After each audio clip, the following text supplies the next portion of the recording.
it falls, maybe just set it back up. I don't know. Okay. Do you need the link? Here's a link for signing in. Welcome. Thanks for coming. This is the first lecture of our sort of 4-lecture series. We're calling like Q to C, just like quantum mechanics to quantum computing. They both start with a Q, but just pretend that they don't. This time we're going to be talking about linear algebra, and then the next lectures we're sort of going to be going over quantum mechanics, and then some basic Qiskit, and then more advanced Qiskit. The general idea is that you can attend these with essentially no knowledge of anything, sort of quantum. Yeah, good. Satisfy the prereq. Yeah, nice. Yeah, I mean, maybe a little Python programming will be useful in the Qiskit portion, but yeah, we're basically going to talk about from the math through the physics and then up into the programming, and hopefully take people to a stage that they can actually do some quantum programming themselves. That's the idea. So today what we're going to be talking about is just sort of like the main goal of this whole presentation. And then there's some topics in linear algebra we're going to hit. So linearity, matrices and vectors, eigenvectors, eigenvalues, vector spaces, and then sort of looking ahead. This is a lot. I recognize that. So bear with me. The main things I want you to take away from this. Linear algebra is a very useful tool, very useful sort of math set. And even though it might look kind of gross when you see it on a page, it's actually quite easy to do computationally and pretty easy to understand. A lot of things in life are linear, and even though things might not be linear, and I'll sort of explain what that means, we can usually approximate them as being linear. So linear algebra ends up being super useful sort of in the world. I want to emphasize this bottom point here. What this will not be is sort of a specifics of the linear algebra math, i.e. like how to multiply matrices, how to do vector dot products, stuff like that. Very little of this will be like applicable math skills. We're not going to have you do math problems. It's more sort of conceptual. Linear algebra, I think, is best understood by doing these math skills, these like math problems. So I apologize that we're not doing that. There's a lot I want to cover, and we don't really have the time to do the math problems. Okay, that being said, let's get into the actual stuff. So linearity. Basically, linearity is defined by operations and functions and stuff that follow this rule here. So there's a lot of notation on that page. Let me break it down. L is some operation. In this case, it's a linear operation. A and B are just regular numbers. We call like scalars, like 3 or 5, 100, whatever. And then X and Y are just sort of inputs to L, so probably vectors, so anything of the sort. And what it means for an operation to be linear is that the operation on the sort of combination of X and Y, so we have L on X plus Y, is the same as doing the operation on X plus the operation on Y. So you can kind of distribute the operation into the inputs. If you've seen like multiplication, you're like, oh, distribute the numbers into the parentheses. That's because multiplication is linear. So that's why we can do that. Here's an example of a linear function. Like I said, multiplication. So in this case, the operation is you multiply your input by 3. Because multiplication is linear, we can distribute it. Here's an example of a function that's not linear. If you take the square, and you can see here the reason that it's not linear is basically because x plus 2y squared, you get these cross terms here, this like xy, as well as some other weird stuff happening with the y. Versus if we just plugged in x and then plus 2y, you'd get this is the answer. Anyways, that's an example of a function that's not linear. And that's basically the end of linearity. So we're flying right through this. We're going to spend the most of our time, I think, talking about matrices and vectors and eigenvectors and eigenvalues. And then at the end, there'll be time for questions, of course. Okay, so what is a vector? You've probably all heard the simple phrase people throw around. A vector is a mathematical object with direction and magnitude. So let's sort of break down what that means. Magnitude is talking about the length of a vector. So if we imagine a vector as sort of being an arrow. That's a pretty typical picture people think of. The magnitude is literally just the length of the arrow. How long is that arrow? And then the direction is just where is that arrow pointing.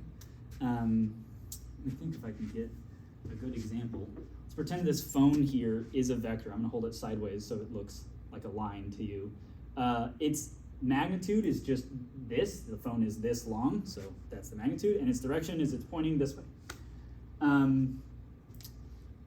There's sort of a caveat that I want to give here, which is that, what the heck, why did it go black? Okay, anyways, geometric vectors are vectors under this definition, and I would encourage you to think about vectors sort of in a geometric sense, as in like think of them as arrows pointing somewhere in space. It's more intuitive to us, but in quantum mechanics, we're going to end up actually wanting to expand our idea of what a vector is. And just thinking of it as like a geometric arrow ends up being too restrictive. But for now, that's fine to think of it that way. So as an example, here's a couple of vectors. We can see here we actually just have an arrow that's pointing in this direction. Something weird about vectors is we don't actually care about where they are in space, just their direction and magnitude, like I said. So these two vectors here, even though the top one is displaced up, it's above the bottom one, we think of them as being the same vector, in the sense that they have the same magnitude in the same direction. So for all intents and purposes, mathematically, they are the same vector. On the right, we sort of have a picture of how you could add two vectors together to get a third vector.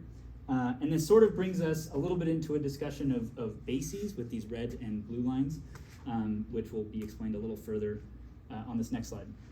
So the basis is a set or a collection of vectors that we use to describe other vectors. So typically in math, we always sort of assume to use the x and y basis, just because when we learn math, we always talk about things on an x and y graph. But you don't necessarily have to. So if I go back to this picture here, this like dashed line vector, I could describe it in terms of x and y. So let's say I describe it in terms of the blue and the red vector. In terms of the blue, it's 3 blue vectors long and 3 red vectors high. And so in x and y basis, I would say that that's 3x plus 3y. But there's no reason that we would use x and y to do that. We could have instead defined our basis to be v and w, where v is that diagonal vector this way and w is the diagonal vector this way. At that point, it's just v plus w, because those are the only two vectors that you need to add together to get our dotted vector. And so that just is a little bit about why bases are kind of weird. We're basically always going to be using what we call an orthonormal basis in quantum mechanics. Orthonormal, to break that word down, ortho is coming from the word orthogonal, which basically just means our basis vectors are perpendicular to each other. You can see here that the x and y vectors are perpendicular, but the v and w aren't. I think they're not. Yeah, they're not. That ends up being useful for some other reasons. And normal just means that they have a length of 1. So again, our x and y vectors are length 1, because we sort of define the x-axis to be 1 x length and the y-axis to be 1 y length. But then the v and w vectors are not length 1. So the other thing is that idea of components that I sort of touched on already, which is when we write a vector in a specific basis, the components are the coefficients in front of our basis vectors that describe that other vector. So in the x and y basis, our components are the 3's in the 3x plus 3y, and in the wv basis, it's the 1's in front of w plus v. And broadly, for most bases that you would ever want to deal with, these are going to be unique coefficients. So let's just pretend that they are. Okay, last slide, sort of talking about vectors, inner products. I wrote the definition down. You don't really need to worry about it for right now. If it looks like a lot of gross notation, that's okay. Sort of on the previous slide, I put an asterisk behind perpendicular. The reason is just because orthogonal is technically defined this way, where two vectors have an inner product that's equal to 0. For regular things that we're thinking of as vectors, like a regular little Cartesian plane that we were dealing with before, like this, perpendicular and orthogonal are the same thing. The only reason that we change our word to be orthogonal is because in higher dimensions, when you start talking about perpendicular, it gets kind of confusing what you mean. But anyways, the important thing about inner products is it's just sort of the projection of one vector onto another. So you're sort of saying, I have this vector, I have this vector. If I put a light above and a shadow sort of shown down from the top vector onto the bottom one, how long would that shadow extend on the bottom vector? That's basically all they are. And then in quantum mechanics, we normalize vectors, which just means that we define the inner products with themselves to be one. And we just do that with some math. And this ends up being useful because it allows us to interpret certain things about the vector as being probabilities, which is a nice way to interpret quantum mechanics. Matrices. Matrices are these linear functions that operate on vectors and give out new vectors. So linear is going back to the definition of linearity that we talked about before. And matrices are a certain form of linear transformations, which is the same thing we were talking about before, where it's just some operation that is linear. In quantum mechanics, rather than the word matrices, we're going to use the word operators. And the reason for that is basically because there are certain times where you're dealing with infinite dimensional matrices, and to call those matrices is sort of wrong in a math sense, because like how do you write down an infinite dimensional matrix? Because there's infinite dimensions. So we just don't write it down, and we just draw it as a little symbol. We say, yeah, it's matrix, it's operator A, and you don't have to worry about it. But for as much as we care, operator and matrix are sort of the same word. Matrices have this other thing called a determinant. I don't even really want to talk about it, it's not that important. Yes? I have a question about the previous slide on the inner products. Yeah, sure. So you mentioned that like in quantum mechanics, vectors can be like used to represent like probabilities. Mm-hmm. So what meaning would that definition of the inner product have, where it's like magnitude of first vector, magnitude of second vector, and then cosine? Like that seems very geometric. So yeah, it is. That's like the geometric definition of an inner product. The reason is because the quantum mechanical definition of an inner product is usually, it's defined either using integrals or using Dirac notation, and Dirac notation is a like quantum mechanics specific thing that people developed specifically because they didn't want to write out a bunch of integrals and do stuff. So yeah, I mean, I'm kind of lying to you by saying that's the definition. It's sort of not, but if you were dealing with geometric vectors, it would be. And for right now, I think the more important point is to understand geometric vectors and then think about quantum mechanics vectors after you understand the geometric ones. Because the geometric ones are way more intuitive since we deal with them on a daily basis. There's a little like addendum I have here about tensors, which is just to say that you can kind of combine vectors and matrices to be a part of the same family of math objects called tensors. And like a vector is a rank 1 tensor and a matrix is a rank 2 tensor. And you can imagine like a 3D matrix is a rank 3 tensor and so on and so forth. It's not really going to end up being very useful to us in quantum mechanics, not until like you get to really advanced stuff. So you could probably also just forget about this. And we can move on to eigenvectors and eigenvalues. That was a lot of information. Do people have questions or want me to go over something again? So we talked about what it means for something to be linear, which is just that you can distribute the function across the inputs, basically. What it means for what a vector is, something with magnitude and direction, and what a matrix is, just as sort of as a linear operation. That's the gist of the stuff we just talked about. Are there any questions on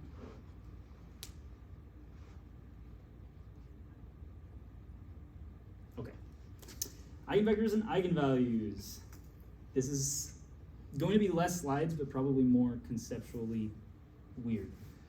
So as we talked about before, matrices are a linear transformation that on whatever our input is. And we can sort of think of them as if we imagine inputting every possible point in space. You can kind of think of them as a linear transformation of space. I wish I had the GIF that 3 blue, 1 brown has of you apply a linear transformation and it makes everything go diagonal. That's a great video, by the way, of introducing linear algebra.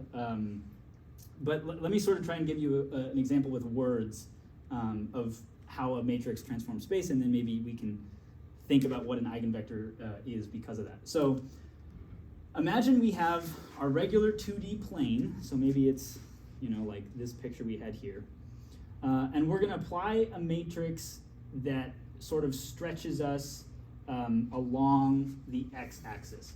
So say basically it means that every point it doubles its position. So a point that's at x equals 1 goes to x equals 2, a point at x equals 2 goes to x equals 4, and we're basically just making the x-axis doubly as long. In the process, let me maybe leave it on this slide. In the process, you can imagine that if I stretch the x-axis out, these vectors here would sort of stretch with the x-axis and then end up sort of pointing more down. So their direction would change as I stretch the x-axis. And that's in contrast to a vector that's directly along the x-axis. Well, its direction doesn't change, it just gets longer. And if there's a vector that's directly along the y-axis, nothing happens to it, it just stays there. Because if it was pointing vertically and I stretch it this way, maybe the vector gets fatter, but we don't really talk about the fatness of a vector. That's not like a quantity that matters. So that vector doesn't change either. So these vectors that don't change in their direction, and they maybe just change in magnitude, we call these eigenvectors. Those are eigenvectors of the matrix, of the linear transformation. Basically, all matrices have eigenvectors and eigenvalues associated with them. That's not always true, but for now we can pretend it is. Basically, everything I'm talking about has a big asterisk on it because there's edge cases, but for 90% of the stuff that we care about, we don't have to deal with those. Quantum mechanics always sort of talks about the nice linear algebra, not the ugly stuff. Couldn't you have found the 3 blue, 1 brown clip and showed it to us? I could have. I didn't. Like I said, an eigenvector is a vector whose direction remains unchanged after you apply the linear transformation. So whatever direction it was pointing in before, it's pointing in the same direction. It could get longer or shorter. The magnitude could change. That's totally fine. It's still an eigenvector as long as the direction doesn't change. In general, there are as many eigenvectors in a matrix as the dimensionality of the matrix. So when I say dimensionality, when you write out a matrix, I should have put a photo of what a matrix looks like. You sort of write it as like a grid of numbers. So there's numbers here, numbers here, numbers here, and it's numbers in a little grid. We can imagine, this is probably pretty close. Imagine there's just little numbers in each of these boxes. That's like a matrix. And so you could have a 4x4 matrix, at which point there's 4 numbers across, and it's 4 numbers tall, and so in total there's 16 numbers. In general, the dimensionality of the matrix is basically how many columns there are, and there's as many eigenvectors as there are columns. That's not always true. There's some other reasons why it might not be. The nice thing about eigenvectors is that they allow us to diagonalize the matrix, which means you end up with that 4x4 square of numbers. You only have non-zero numbers on the diagonal, so it's 4 non-zero numbers, and the rest are all 0. Which is good. It looks pretty, and it also is very easy to do computations with, so that's what you want.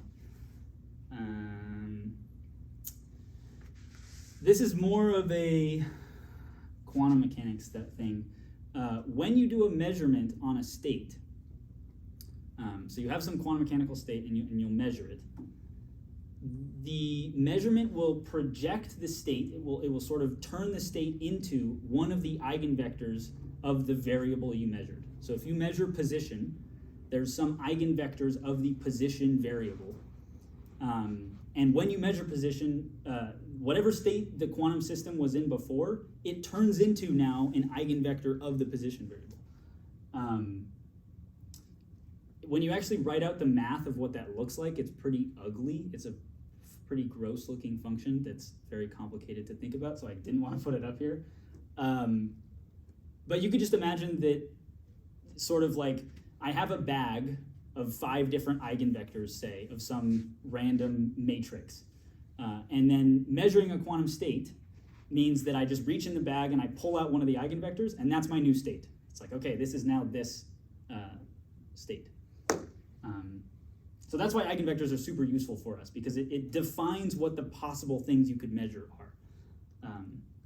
Or well, what the state will be after you measure. Eigenvalues are the actual numbers that you measure when you do that measurement. So instead of reaching in the bag and like pulling out and you get a new vector, what you'd actually do is you'd reach in the bag and you'd pull out and you get like the number 2. And you're like, oh, okay, I know that this eigenvector scales by 2, so I know that that's the new state of the system. To be more concrete, the eigenvalue is the amount that some vector scales when you apply the transformation. So remember, eigenvectors don't change direction when you apply a matrix, but they can change in magnitude. And so whatever their change in magnitude is, if they double in length, that would be a change in magnitude of 2. So 2 times the vector. It's the coefficient. So that's the eigenvalue associated with it. Generally, one eigenvalue is associated with one eigenvector. That's also not always true. This is a specific case where quantum mechanics deals with it all the time, and it's very annoying. But again, don't think about it. Pretend it's not there. Like I said, eigenvalues are actually how we measure stuff. Yes. Then there's an addendum on the null space. Again, I don't really think I want to talk about this. Questions on eigenvectors and eigenvalues? Do people understand that? I know that was also a lot of information. Yes, any questions? Like, even if you think it sounds dumb, I promise you it's not.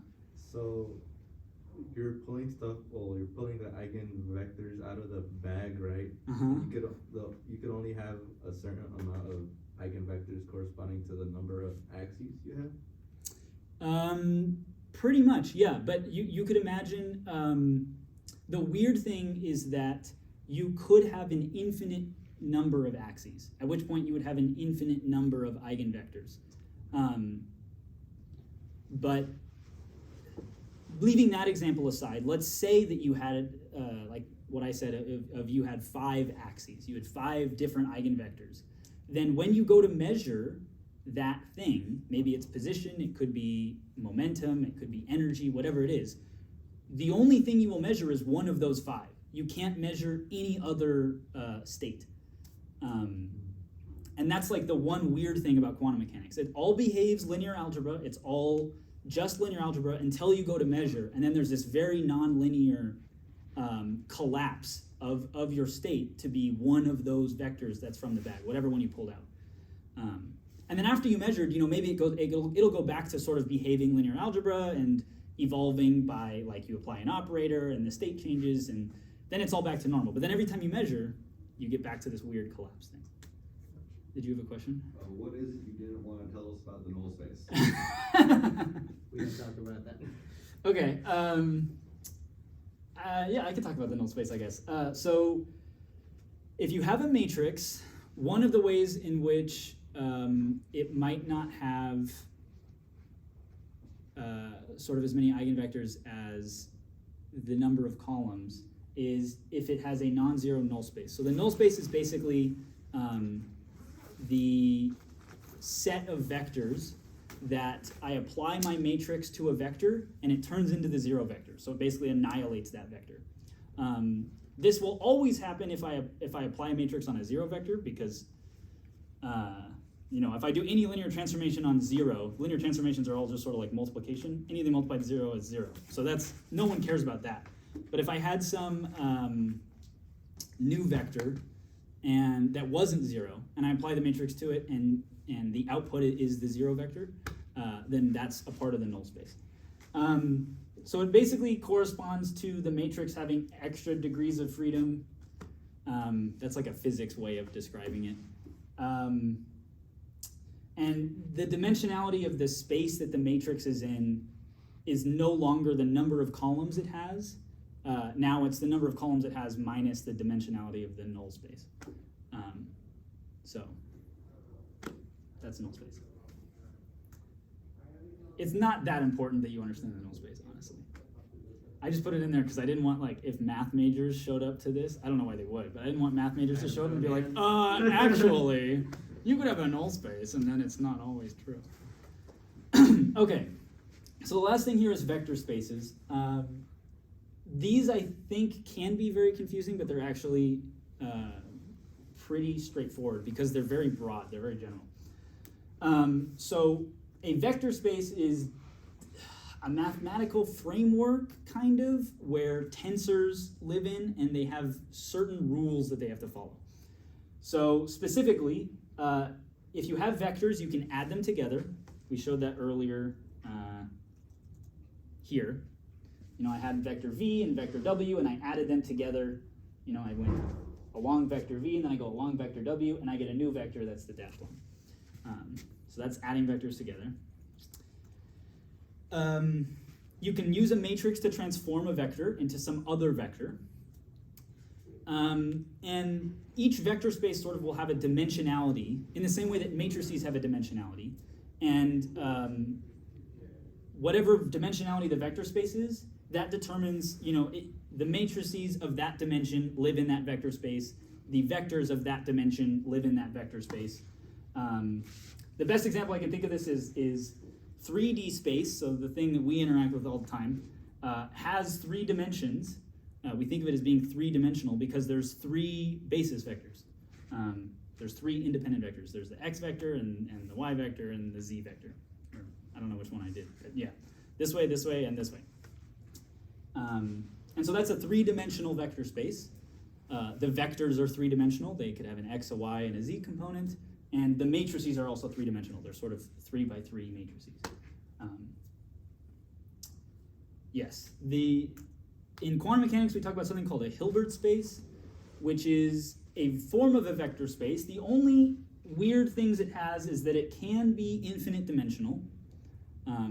We just talked about the 3-dimensional vector space that's like the real world. Hilbert spaces could be infinite dimensional. They won't necessarily be infinite dimensional. And they also have to have a defined inner product, which we talked about a long time ago, which is essentially just how similar 2 vectors are. That's what the inner product is measuring. And specifically, we end up using the inner product a lot to measure, you know, how similar a vector is to itself. And we use that to do the whole set it equal to 1, so we can interpret probabilities and so on and so forth. The dimensionality of the vector space, of the Hilbert space, depends on whatever system it's describing. So some quantum system has a Hilbert space associated with it. So usually when you do like a problem in quantum mechanics, you'll set up your problem and you'll say, okay, we can sort of tell that the Hilbert space has this many dimensions, and that lets you do your math. You're like, oh, okay, so whatever. For us, we end up, in quantum computing, we work a lot with qubits. Qubits have 2 states. They have like an up state and a down state. So their Hilbert space is 2-dimensional. Pretty straightforward that way. You can imagine that if a qubit had 3 states, it would be 3-dimensional. I guess you wouldn't call it a qubit. You'd call it maybe a qtrit. But yeah, sort of however many states your system has, that's the dimensionality. In general, it's not so easy to work that direction. It's not so easy to look at your system to determine how many states it has to determine the Hilbert space. Often it's way more complicated. Yeah. So can you do this? Let's say you had like a number of states. Mm-hmm. Should the set of states be linearly independent of each other to claim? Let's say you have n states. Mm-hmm. Does linear independence matter to say that if you have n states, then you have and your Hilbert space is ND? Right. So if you had states that were identical to each other, right. I mean, this is kind of the nice thing of the fact that it's physics. If they are identical states, you wouldn't be able to measure a difference. That's sort of the physical meaning of these states being identical. So you wouldn't think that there's 2 different states there in the first place. Okay, so it's the same idea as like forming a basis. Yes, okay. it's exactly the same idea as forming a basis. And in fact, the basis of your Hilbert space is the independent states you have that you can physically go and measure on your system. And you know, if you can't measure the state, it doesn't exist. Okay, looking ahead, we're going to talk about, hopefully, week 4, the next time, we're going to talk maybe a little bit about eigenfunctions. The reason these are useful is that differential equations can also be linear operators, not just matrices are linear operators. But the solution to differential equations is linear operator, or like the eigenvectors for differential equations. It's not really a vector, it's a function. So instead of calling it an eigenvector, we call it an eigenfunction. And they end up being the same thing in quantum mechanics. You can move back and forth between an eigenfunction and an eigenvector. Those words are there, but it probably won't make very much sense. It's an eigenfunction is an eigenvector projected down onto some parameter space. So I don't know how to say that in a nicer way. But the nice thing about this is that we have a bunch of numerical solvers that can solve differential equations. So maybe for some reason you're like, well, we have an infinite dimensional matrix. How the heck do you use a numerical thing to solve that? Well, let's just turn it into the eigenfunction, and then we can use a numerical solver to find it.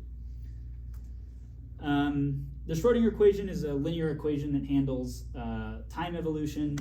I don't really want to go into it much more than that.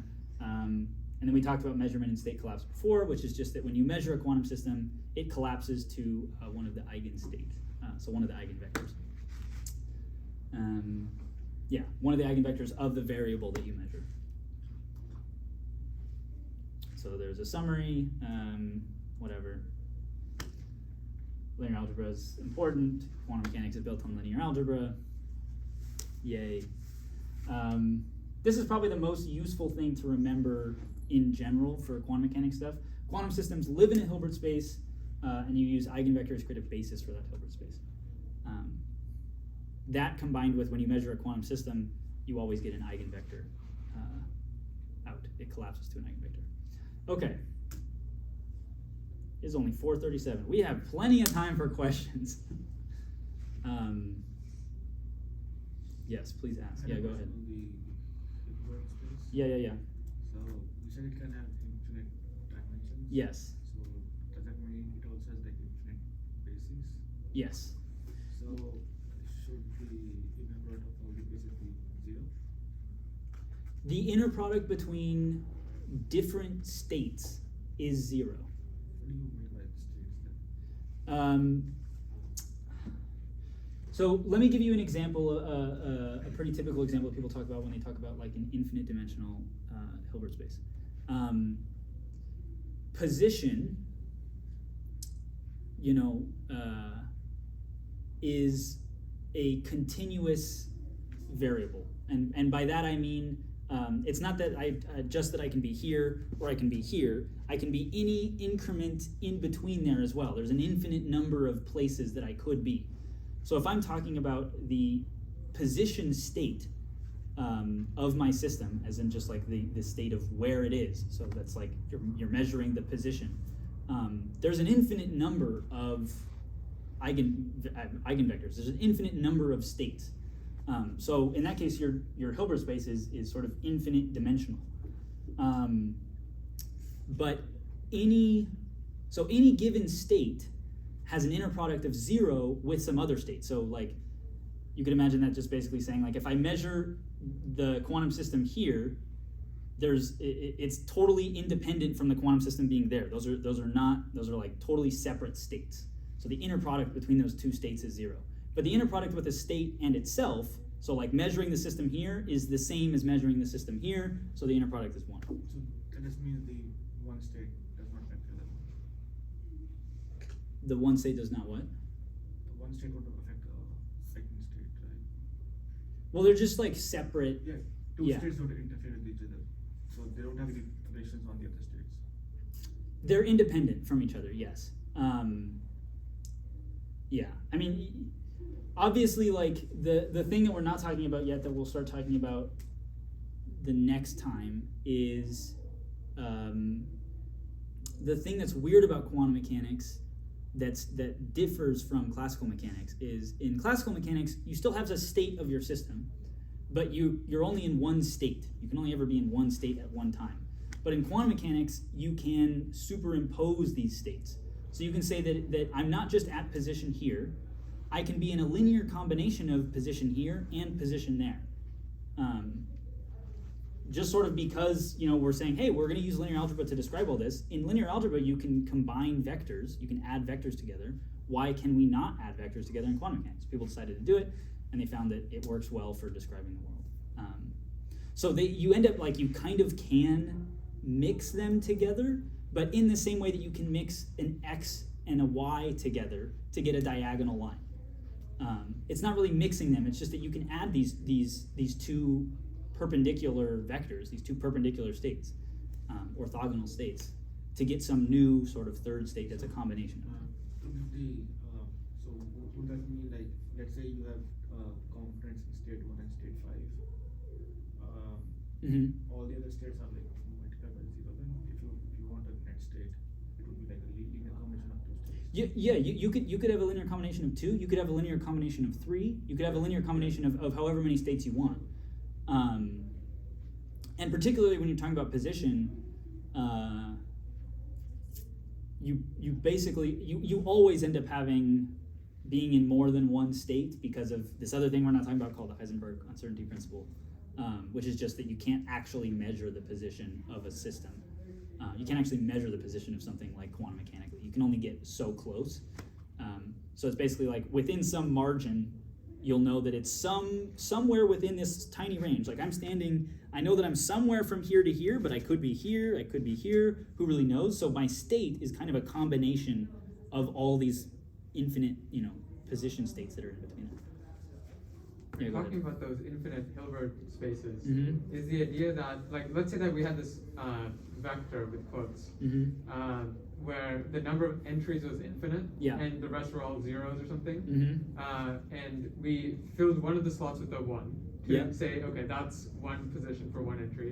And let's say we wanted to make a 3D Hilbert space. Would the idea be that we make sure that the entry in which we fill out ones for different of those infinite vectors be just like offset by different positions and the rest be 0? Or like, what do you mean by your infinite Hilbert space? I was following your question, and then I wasn't necessarily following your question. Like, can I draw it out or something? Like what I'm thinking? Maybe, yeah. Do these work? I always am afraid to use these on the board because I feel like I used it one time and then stains. Does it? I think it stains pretty badly unless you have the cleaning solution. Okay, right. But I don't think that's our problem, so let's wait and see. Oh, it's fine. Okay. Okay, you're good.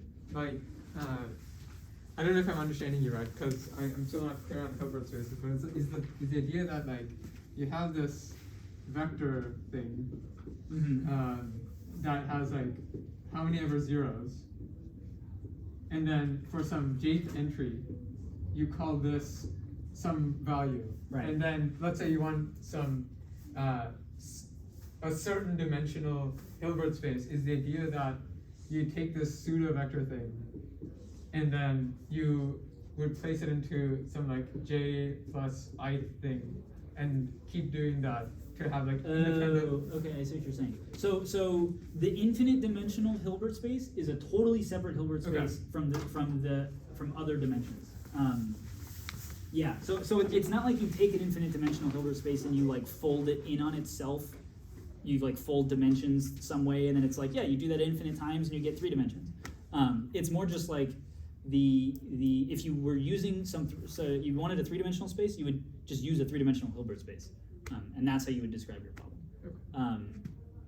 The thing that I could imagine you maybe think is a little confusing is you're like, well, you said that if you have position that's infinite dimensional, but you always have position, so how do you get rid of the infinite dimensions? The reason is like, this is not going to be a very satisfying answer. You use whatever dimensionality Hilbert space is useful for your problem. So if you don't care about position, don't use the infinite dimensional Hilbert space that for like all these different position states, because you don't care about it. For qubits, the position is like irrelevant to us. What we want to know is the state. Is it in the up state or the down state? So our Hilbert space in that case is 2-dimensional, because those are the only 2 states we care about. And then you could say like, well, what if you wanted both? And then you're like, yeah, well now you're talking about a sort of an infinite. Like what I'm saying is like if you had like instead of let's say you had a 2D matrix that defined a standard xy like coordinate. So in your square you have your standard 1 0 0 1. And what I was thinking was is the idea that rather than having a confined 2D vector space, would the idea be that you could extend each like column vector or row, depending on how you think about it. Would you just extend it to a bunch of zeros so that when you do any matrix, if you do an operation on that pseudo matrix, you can still reduce it to an actual 2D matrix with all the zeros. Right, I get what you're saying, Yeah. but yeah, I mean, so far as I know, like the answer is just you think of them as being totally separate Hilbert spaces. Okay. So in the same way that it's not really well defined to talk about matrix multiplication between different That's why I was using dimensionality operators. things. Yeah. Right. Yeah, so it's like you start to get into this weird game because you're like, okay, you have an infinite dimensional operator. Like that doesn't seem well defined, so why can't we just use this other thing that's not that well defined either? And the answer is basically like, well, we allow you to use this infinite dimensional operator on an infinite dimensional vector, but if one of those is finite, suddenly it's not defined. So do you want to stop the recording or? It's only 45. Are there other questions? Yeah, go ahead. So when you talk about like the collapse into the eigenvectors and Uh-huh. stuff, is that like all at all related to the collapse of the wave function, like per se in the double slit experiment? Yeah, no. That's exactly related. So I was scared to draw on this board, but now that I'm not, let me just draw this out. So you can imagine I'm going to draw the same kind of like regular coordinates we're used to. So this is y and this is x.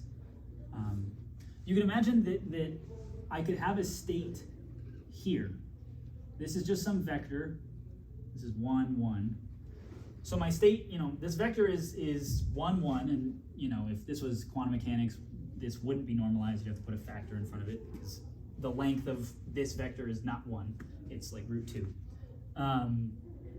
But forget about normalization for right now because it's sort of just an after component. It's something you do at the end that doesn't matter in the middle. If I measure this state, let's say this is some quantum mechanical state, I will either get a horizontal vector or a vertical vector. I will not measure a diagonal vector. The meaning of a diagonal vector is that I can measure both horizontal and vertical. In this case, because it's a 45-degree angle, let's say that this is 45 degrees, the meaning of a 45-degree angle diagonal line is that I will measure horizontal and vertical with equal probability. And that's all that it's saying. If I had a vector that was like this, like very close to being, like this is like point, well, whatever, you can just call this 1. And then this is 1, so it's very, very close to being along the y-axis. You could measure horizontal or vertical, but you would measure this like significantly more than this, just because it's so close to being vertical. Now, this is 2 dimensions. Scale this up to your 3, 5, infinite, and that's basically what's happening with quantum mechanics. Go ahead. So back to orthonormal bases and measuring.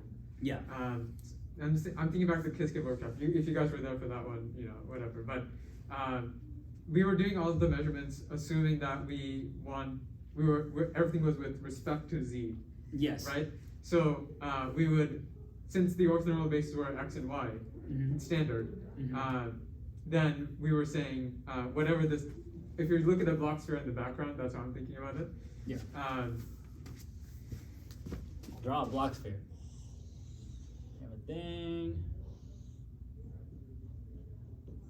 And it's like this. Yeah, it's not half bad. So if you're measuring with respect to z, right, whatever z is, but we're using that as the thing we're measuring against, then the idea that you'll have some state that's some linear combination of x, y, and z. Let me use a different color.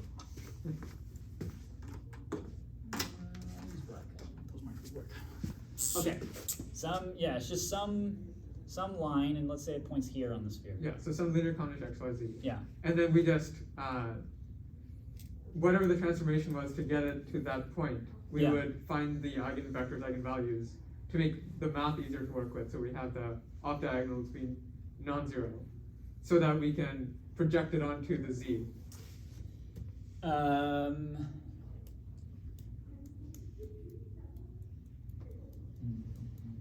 To see like how much of that vector, that state's components is on the z. Yes. Yeah. Right. So you have some vector. Call it vector v. People always use v to mean vector. And you usually do like a little arrow. Like I said before, vectors have direction and magnitude. This has a defined direction and magnitude, but I haven't told you what it is. I should have said this earlier. The reason is basically because, let me take this as a vector. This is much closer to an arrow. How long is this? A marker length long. Right, yeah. So like, you could tell me the length in centimeters, you could tell me the length in inches, you could tell me the length in some random new thing that you invented. It's sort of dependent, yeah, exactly. It's dependent on kind of how you're measuring it. And same thing with the direction. You know, I say, where is this pointing? It's pointing this way, but what does that mean? You know, if I take this to be north and this to be west, then for me it's pointing northwest. If you took this to be west for you, then it's pointing northeast. But there's no reason that this had to be north, and so we sort of had to make these assumptions about what we're measuring against in order to tell you what the actual number is, to give it a label for both the direction and magnitude. So this has a defined direction and magnitude, but once you actually want to label it, you want to write it in a number so you can do math, you have to pick a basis. That was the whole sort of point of talking about basis. So let's say that this vector represents this state on our block sphere. In order to do our math of basically projecting it onto the z-axis to find, you know, like, okay, we're going to measure 0 or 1. We're going to measure it, you know, this means 0. This is a 1. It's like an up or a down. This is derived notation, by the way. This just means like state. In order to do that, we have to put this vector in the z basis. And so that essentially just means we have to find how to combine, how to linearly combine the eigenvectors of the z matrix, because the z is like some matrix, the z basis, that describe this vector. So there will be some combination of the eigenvectors of z that form this vector, and once you've found that, then you can exactly do the nice thing like, oh, okay, we can measure it, and you can project it, and you can get the probability that it'll be a 0, the probability that it'll get a 1, and so on and so forth. But yeah, no, you're exactly right, that you have to do that sort of like extra math to get it into that basis. Yeah, just want to clarify on some examples so it's not as abstract as yeah. You have something at 5 down here. No. Okay, it was me who did it. Okay. Are there other questions?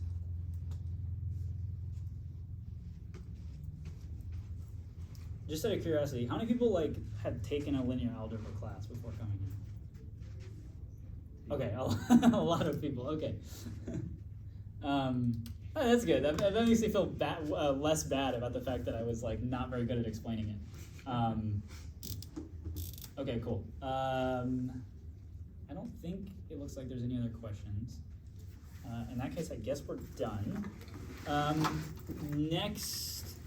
next week. 2 weeks from now. February 1st. Yes, Wednesday of week 4, 4 p.m. You said February 1st? Yep. Yeah, February 1st. We'll be doing the second lecture, which will be on quantum mechanics. So more of this stuff. I want to use the linear algebra that we talked about here, and sort of, a lot of this was just kind of terminology, like what is a vector, what is a Hilbert space, what is a matrix, what is an operator. And I want to start throwing those terms out in that lecture to talk about some quantum mechanics concepts. That won't be in this room, it'll be in the library. In Geisel 721. Yeah, there you go, Geisel 721. Yeah, and we'll have a projector and same sort of thing, some slides and stuff. And maybe for that one I might write some practice problems. We'll see. But yeah, come to that if you want, if you're interested in learning more quantum stuff. And thanks for being here today. Did anyone not sign in? Boo, comment.